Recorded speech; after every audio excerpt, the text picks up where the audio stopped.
Brian Fogel in the Netflix documentary, Icarus.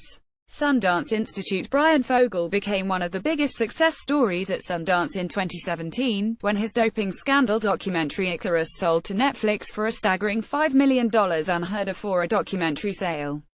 But his journey actually goes back 14 years, when his claim to fame was being the creator of an off-Broadway hit show. Struggling to get into the business as an actor, writer, or director, Fogel co-wrote the stage play Utopia with Sam Wolfson in 2003.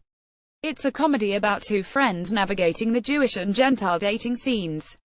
It became a surprise hit, with Fogel and Wolfson starring as the male leads during runs in Los Angeles, and then off-Broadway for 3.5 years. That play then had a touring production, was put into book form, and even spawned a movie version starring Jennifer Love Hewitt in 2012 directed by Fogel. But that's when the party stopped. The movie barely got a theatrical run, and was thrust into streaming limbo following its 10% Rotten Tomatoes rating. Following that disappointment, and known around town only as the Jutopia guy, Fogel was stuck in the bubble Hollywood likes to put people in. There was nothing coming at me that was exciting, Fogel told Business Insider. In a way, I would call it director's jail. Icarus. Netflix. But there was one thing that gave him comfort: cycling. Fogel constantly rode his bike, sometimes even riding and doing competitions alongside pros. Around the time of accusations running wild in 2012 that Lance Armstrong was doping throughout his 7 consecutive wins of the Tour de France, Fogel, who idolized Armstrong, began to wonder if the blame should be put on Armstrong or the entire system. Armstrong wasn't the only one doping, though he finally admitted to doing it in 2013.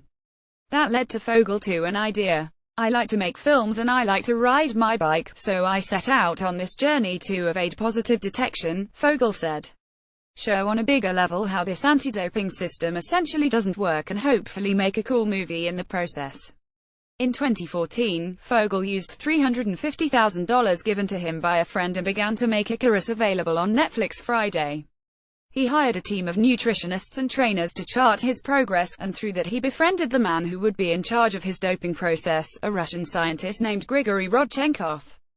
It took years to find what the movie was.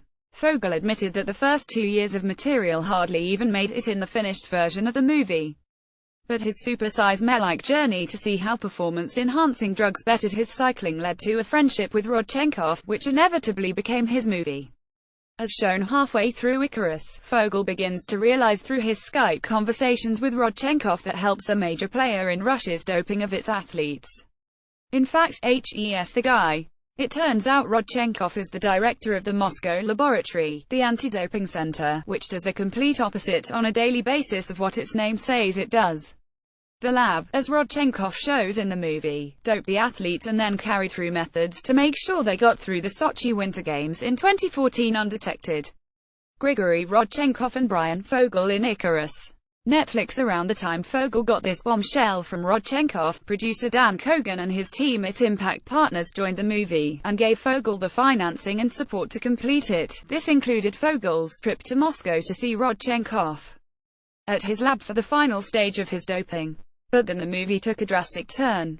Doping allegations toward Russian Olympic athletes begin to come out in the news, with involvement tracing all the way up to Russian President Vladimir Putin. Fearful for his life, Rodchenkov devised a plan with Fogel to get to him to the US. I had so many sleepless nights in that period, Fogel said. I had a responsibility. This story had to come out, and Grigory was the only person on planet Earth who had this evidence. Fogel and Rodchenkov's faces were suddenly plastered all over Russian television, and Fogel claiming his Facebook and email were constantly trying to be hacked into. This led to the movie's most dramatic moment, Rodchenkov getting in touch with the New York Times in May 2016 to deliver the whistleblowing story that rocked the sports world. Fogel was there to capture it all on camera. In fact, some of that footage has only recently been included in the movie, as Fogel didn't have enough time to get it into the Sundance cut. The movie has the same running time, but we lost 20 minutes of material that was in the Sundance cut, and replaced that with 20 minutes of material that is bringing this story together emotionally. Showing and not telling, Fogel said, who adds that the story also now goes quicker into Rodchenkov's story. So at Sundance we had a lot of text cards because we didn't have the time to put that together. Also different from the Sundance cut, there's now animation in the movie. Many will likely connect the events in Icarus to the allegations that Russia interfered in the US 2016 presidential election. And Fogel is 100% on board with that thinking. You think to yourself, if they have been doing this to win gold medals and they had this entire laboratory that was basically a front for this spectacular criminal operation, is there any question what else they're capable of? Fogel said. Whether they hacked our election or whether there was collusion, I think the writing is right there on the wall.